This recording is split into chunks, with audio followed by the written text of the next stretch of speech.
नमस्कार, मैं डॉक्टर विनोद कुमार शकूचंद्र रोहतक हरियाणा से कलम की खनक साहित्य सृजन मंच को प्रणाम करता हूं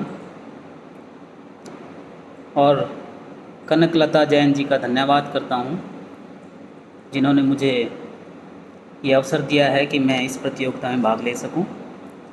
मैं अपनी एक रचना आपके सामने प्रस्तुत कर रहा हूं कि आजकल बहुत गर्मी है और मज़दूर को,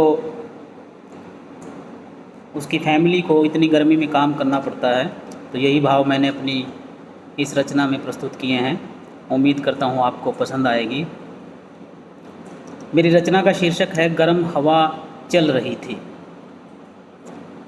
पसीना उसके माथे से टपक रहा था, वो फेंकी हुई ईंटों को लपक रहा था।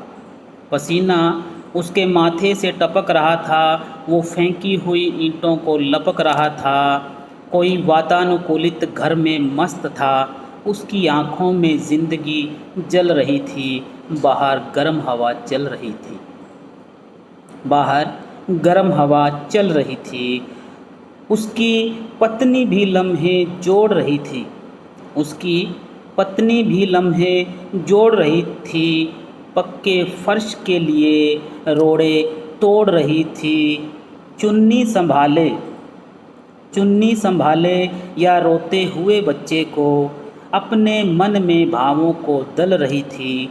बाहर गर्म हवा चल रही थी, बाहर गर्म हवा चल रही थी।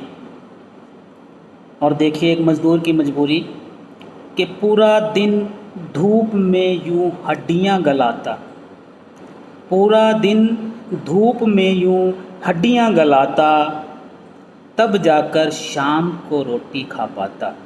पूरा दिन धूप में यूं हड्डियां गलाता, तब जाकर शाम को रोटी खा पाता। मजदूर से मजबूरी का रिश्ता है गहरा, मजदूर से मजबूरी का रिश्ता है गहरा।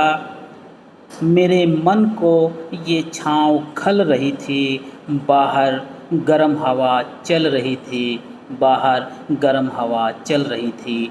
बहुत बहुत धन्यवाद। जय हिंद।